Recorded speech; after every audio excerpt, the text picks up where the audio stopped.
Here's some personal thoughts about Gaza. When I was a kid, I was told a number of lies about Israel. I was told that Israel was a land with no people for people with no land. It was only later on in life that I learned there were millions of Palestinians who occupied the land. I was told that Arabs were dirty and uncultured. And it was only later that I learned, first through Malcolm X, about some of the great civilizations, medicine, science, architecture, and culture that Europeans would copy and claim for their own. I was told that Jews made the desert blossom, and I brought change from my paper route to Hebrew school to buy trees. Later found out that trees were being planted as olive trees, indigenous to the area, were being destroyed. I was told that Jews were the chosen people. And here I found an element of truth. Being the only Jew around in my segregated Irish and Italian working class housing project, I was chosen to be bullied and beaten.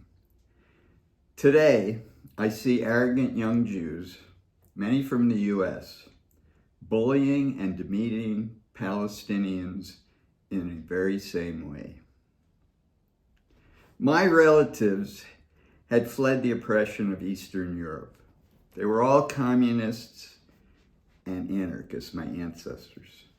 They brought a glorious culture of radicalism: Yiddish theater, klezmer music, trade unionism, Marxism. They were poor workers, rejecting the racist and anti-working class ideology of Zionism.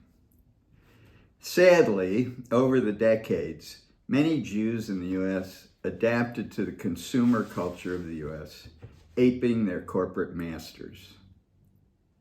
Some of us that oppose the Zionist ethnic cleansing of Palestine were called self-haters and were physically assaulted by groups like the Maccabees and the Jewish Defense League for being anti-Zionists.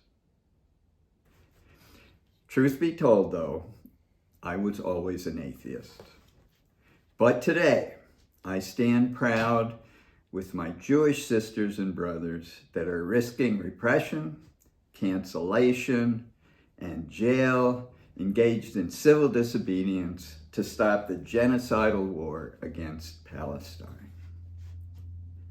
Today, Biden and Netanyahu, with all the imperialist governments and corporate media, bomb hospitals and schools and mosques, with funds provided by fake progressives and with monstrous media lies to justify it. They use sanctions and weapons of mass destruction. It's U.S. and Israeli terror for oil corporations. And they are striving to accomplish what pogroms and extermination camps failed to do: dehumanize Jews so that they can apply a final solution to the Palestinians. They wage war on children. Well, in 1989, I painted a mural at the Children's Hospital in Managua, then under the gun of U.S. imperialism. I saw firsthand the horrors of sanctions. I dedicated that mural to the children of Palestine during the First Intifada. I've since painted murals in the occupied territories and experienced the great humanity and courage of the Palestinian people.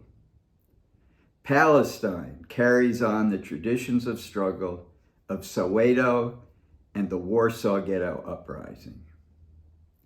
Palestine has awoken the world's working class, and the world's people stand with Palestine. Today, we're all Palestinians.